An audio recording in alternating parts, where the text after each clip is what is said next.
Did you know that St. John Bosco had to deal with a terrible cholera epidemic in Turin? In fact, this was such a momentous event in his life that I'm going to dedicate 3 episodes this week to discussing his good works during that time. I think we can all learn a lot from it. The Miracles and Prophecies of St. John Bosco, a project of America Needs Fatima. I'm your host, Matthew Miller.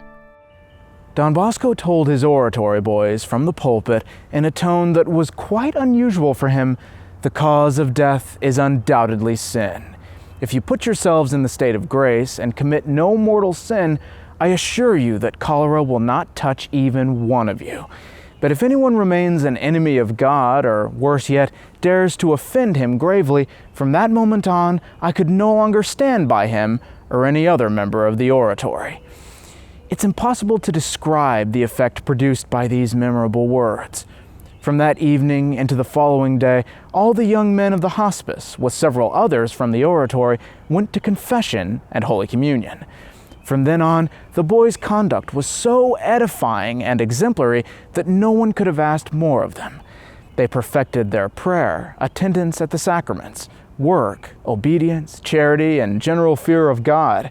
They were so afraid of committing sins that as soon as one said a word or acted in a way that seemed to offend God, he quickly ran to confide it to Don Bosco and ask him for advice and suitable penance.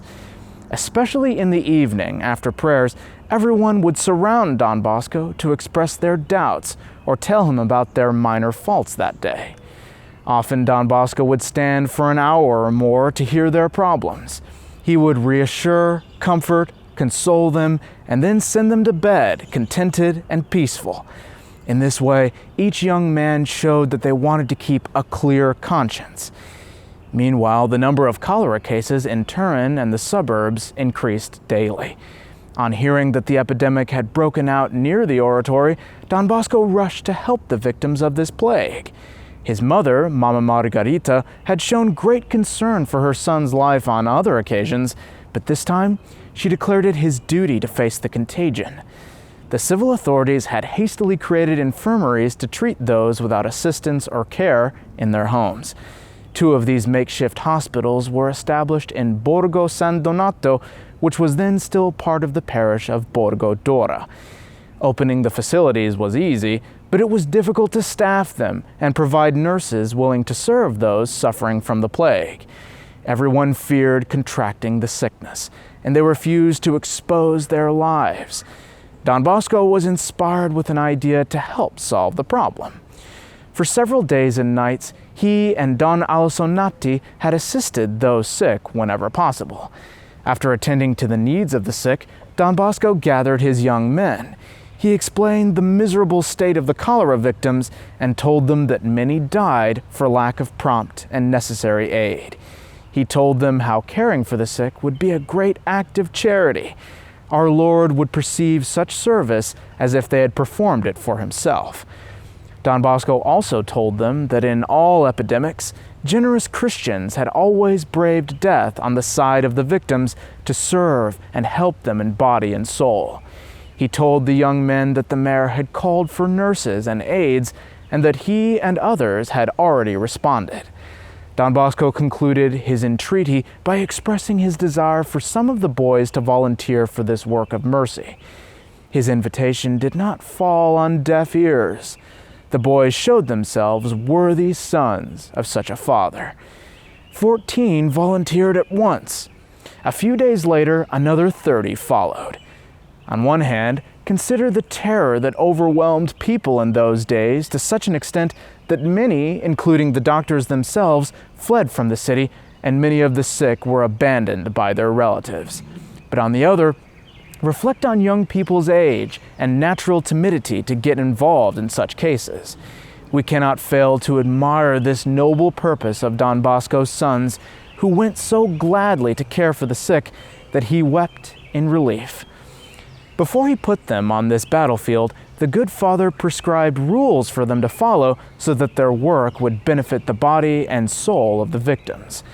The terrible disease of cholera generally had 2 stages: the onslaught, which was usually fatal if it didn't pass too quickly, and the reaction, which could be survived if caregivers quickly restored circulation through massages and applications of heat, especially to the extremities. Don Bosco turned the young men into improvised emergency doctors. He added some spiritual suggestions, namely allowing no patient to die without receiving the last rites. Properly instructed, the students were dispersed to makeshift clinics and private houses. Some searched for unknown victims, while others remained on standby for emergencies. As soon as the community learned that the boys of the Oratory had volunteered to nurse the sick and that they were excellent nurses, the demand for them multiplied. After a week passed, the boys were always on the move. Some days they barely had time to grab a bite of bread as they rushed from one sick person's house to another. At night, there was constant coming and going. They spent many sleepless nights caring for the sick or praying in vigil without rest, but they were always happy and content.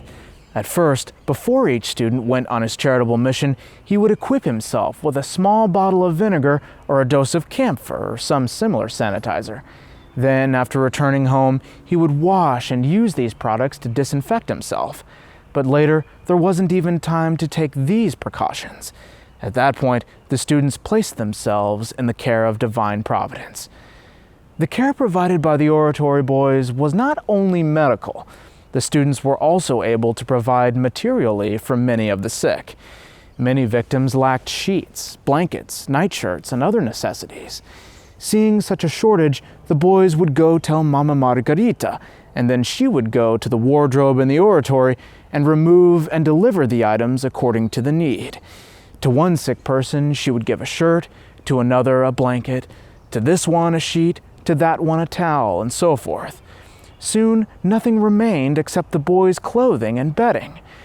One day, a boy came to her saying that one of the sick people was struggling in a miserable bed without sheets and asked her for something to cover the patient.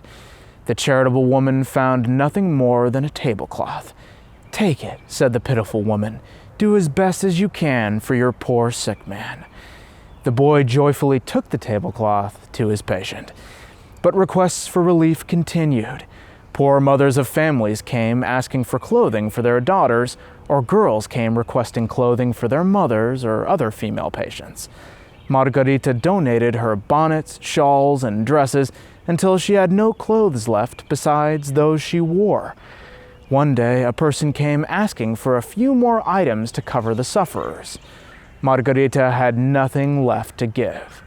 Then she was struck with an idea.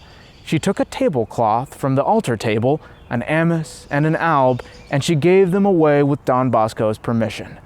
Thus, the sacred linens covered the limbs of Jesus Christ, for such are the poor little ones who were sick.